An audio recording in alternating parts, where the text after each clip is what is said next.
Would this actress have survived if she had surgery sooner? Did this celeb really have almost 600 medications in her system when she died? These celebrity autopsies are peeks into the personal lives and deaths of some truly beloved icons.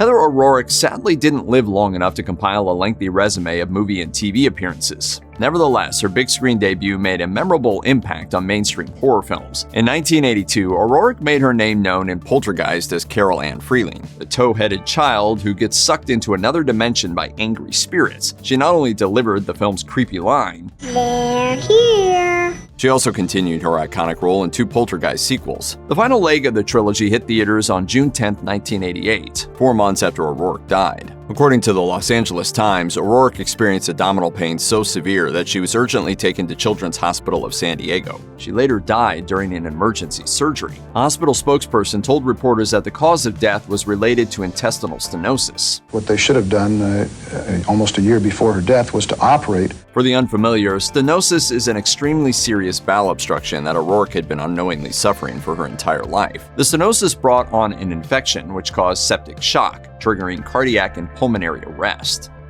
David Carradine served in the Army before going into the acting business. He found his breakout role as Kwai Chang Caine on the cult 1970s TV action show Kung Fu. He later enjoyed a major career resurgence when he starred as the ominous villain in Quentin Tarantino's 2-part Kill Bill saga in the early 2000s. Carradine wouldn't get to bask in his comeback for long. Of impossible things that could never happen, yes, in this instance, you would have been wrong. In June 2009, the 72-year-old actor was found dead in a Bangkok hotel room. Initially, police in Thailand reported that Carradine had died of asphyxiation by hanging, as crime scene photos depicted a rope around his neck. With all other things considered, authorities didn't believe any foul play took place. According to Metro, Carradine didn't leave a note, but authorities also didn't immediately rule out suicide. Other bits of evidence from the scene, however, told a different story. The rope was wrapped around Carradine's genitals and his neck. He was also wearing a wig and fishnet stockings. This suggested that the actor died as a result of a sex act gone wrong. Forensic pathologist Dr. Michael Baden concluded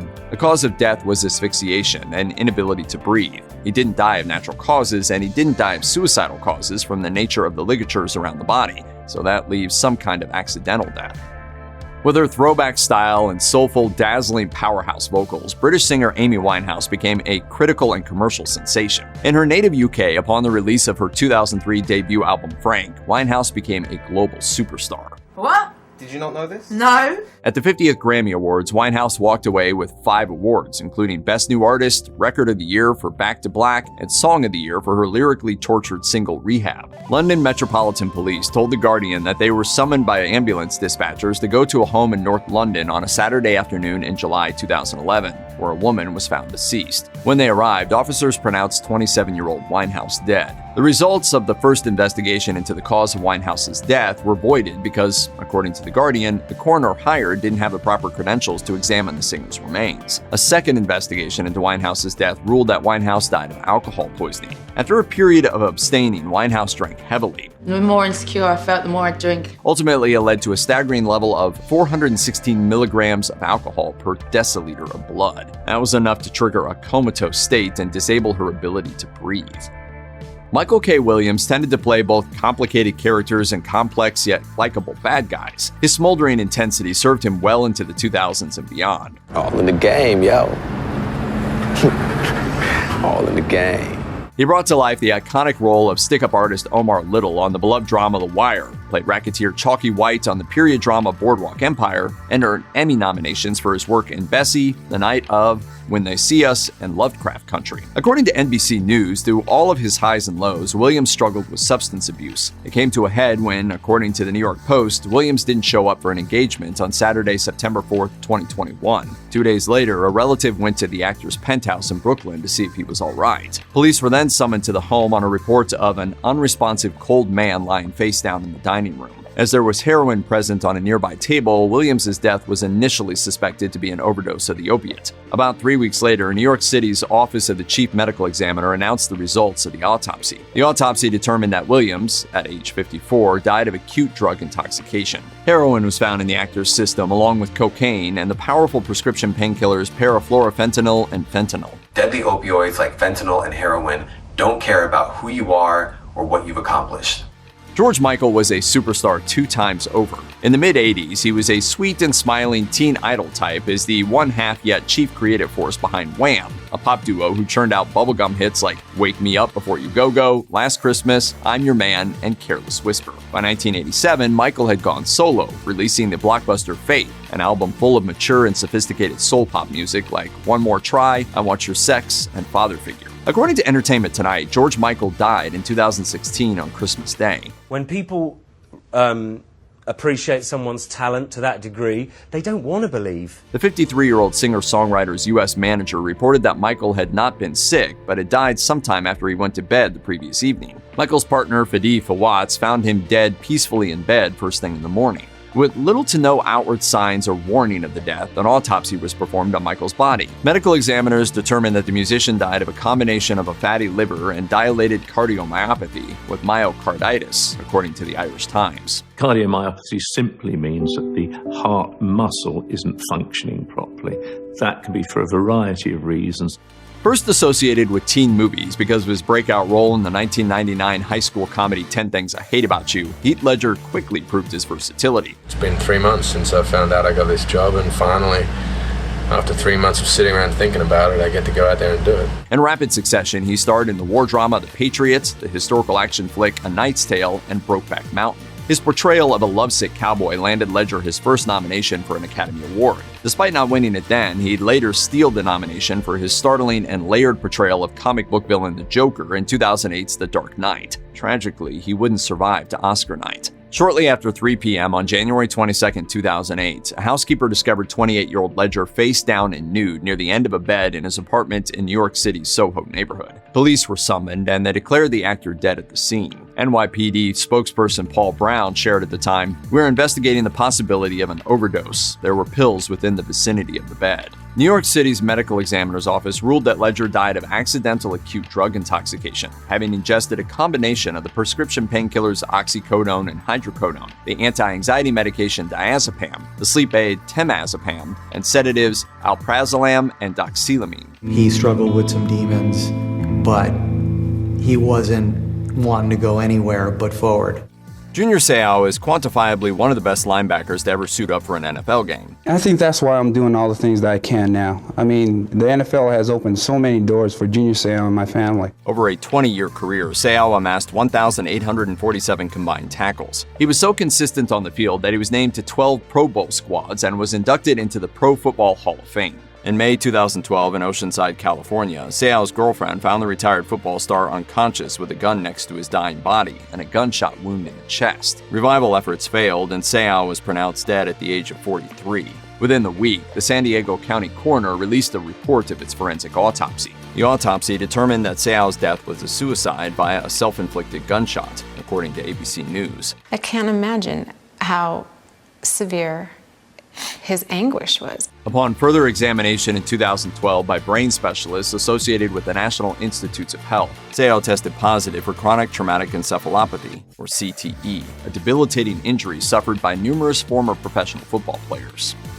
Natalie Wood was famous for almost her entire life. At age 9, she co-starred in the 1947 holiday classic Miracle on 34th Street, and as a teenager landed the main female role in Rebel Without a Cause, then starred in the Oscar-winning West Side Story in 1961. Not with bullets and guns, with hate. Well, I can kill too, because now I have hate. One evening in November 1981, Wood joined friend Christopher Walken and her husband, actor Robert Wagner, on the yacht The Splendor off the Southern California coast. According to the ship's captain, Dennis Davern, the couple got into a heated fight. For CNN, there's evidence that Wood left the boat and unsuccessfully tried to sail to land. Whatever the circumstances of the night, Wood's body was found by a lifeguard off Catalina Island hours after her disappearance. The Los Angeles County coroner called Wood's death the result of an accidental drowning at the age of 43. According to CNN, homicide detectives reopened the case in 2011. After more investigation, Wood's death certificate was officially edited. It changed from accidental drowning to, quote, drowning and other undetermined factors. She wouldn't go within 10 feet of the water. She wouldn't even put her foot in the water when we were up in Hillsburg. She was always afraid of water. The coroner shared more details in 2013, pointing out that Wood had bruises and abrasions on her body and face that she likely suffered before she hit the water. These all pointed toward an assault. Lucille Ball practically invented the sitcom with I Love Lucy. She both starred and helped run the show with her then-husband, Desi Arnaz. Everybody loves Lucy. I love Lucy. Thank you. Do you love Lucy? Yes, I do. Ball later starred on 2 more long-running CBS sitcoms, Here's Lucy and The Lucy Show, and branched out into movies and producing. Ultimately, she returned to TV for one final show, Life with Lucy, in the mid-1980s. According to the Los Angeles Times, Ball underwent a 6.5-hour heart surgery at Cedars-Sinai Medical Center in LA on April 18, 1989. The surgery included doctors replacing an aortic valve and part of the aorta. Within the week, Ball was able to eat and walk around the hospital. However, 8 days later, she died. According to the Cedars-Sinai spokesperson Ronald Wise, the cause of death had to do with the section of the aorta which wasn't operated on. It ultimately ruptured, leading to heart failure. After 47 minutes of revival attempts, doctors declared the comedian dead at the age of 77. Forensic pathologist Dr. Michael Hunter revealed that while the ruptured aorta is what killed Ball, her heart was taxed by the long-term use of amyl nitrate, better known as poppers. Poppers is known as a street drug used to boost the intensity of a sexual encounter. However, Ball probably wasn't using the inhalant for recreational use. Its original purpose was as a prescription drug to treat pain in the chest. Led Zeppelin might be the quintessential classic rock, blues rock, and hard rock band. Along with the howling vocals of Robert Plant and the guitar acrobatics of Jimmy Page, those tunes became classic rock staples because of the energetic, thunderous drumming of John Bonham. I think that they're coming to listen to what you're playing and not just to look at you and see what you are. Bonham's nickname was Bonzo, which rhymes with gonzo, an assessment of not just the way he pounded on a drum, but the way in which he partied. Bonham was a heavy drinker, according to Rolling Stone, a habit he reportedly carried on up until the day he died. He had a classic drinking problem. His personality he was a different person sober than he was drunk. In late September 1980, the members of Led Zeppelin met at the Windsor, England home of guitarist Jimmy Page for rehearsals. According to a coroner's inquest, Bonham drank throughout the day, imbibing as many as 10 quadruple shots of vodka, or the equivalent of 40 servings. Then Bonham passed out and never woke up. The drummer died at the age of 32. The real cause of death wasn't alcohol poisoning, but rather Bonham unconsciously asphyxiating on the vodka his body vomited. Millions of Americans were captivated with every move of Anna Nicole Smith for a solid 15 years. What started as her glamorous modeling for Guess Jeans moved to unclothed pictures for Playboy. People still kept a close eye when she wed an oil tycoon more than 60 years her age and sat eagerly to watch her reality series, The Anna Nicole Show. On February 8, 2007, Smith was found unconscious by her personal nurse in her hotel room at the Seminole Hard Rock Hotel and Casino in Hollywood, Florida. Rescue workers transported Smith to Memorial Regional Hospital, where soon thereafter the 39-year-old celebrity died. In the immediate aftermath, Smith's death was a mystery, with her attorney reporting that his client had suffered from flu-like symptoms, while local police hauled many bags of evidence out of the reality star's room. According to Today, the Broward County Medical Examiner's Office produced an autopsy that ruled Smith's death was the result of an accidental drug overdose. Bottles of 11 prescription drugs, originally containing hundreds of pills, were recovered from Smith's hotel room. How does somebody get up and get medication if they can't even get up and go to the bathroom? 600 of them were no longer present, including 450 muscle relaxants, 62 tablets of Valium, and anti-anxiety medication. Per NBC Los Angeles, 44 separate prescription drugs were found in Smith's Bahamas home, among them painkillers, opiates, and sleeping pills. Medical examiners pinpoint Smith's death to a toxic and fatal combination of a minimum of 9 medications. If you or anyone you know is struggling with addiction issues, help is available. Visit the Substance Abuse and Mental Health Services Administration website or contact SAMHSA's National Helpline at 1-800-662-HELP 4357.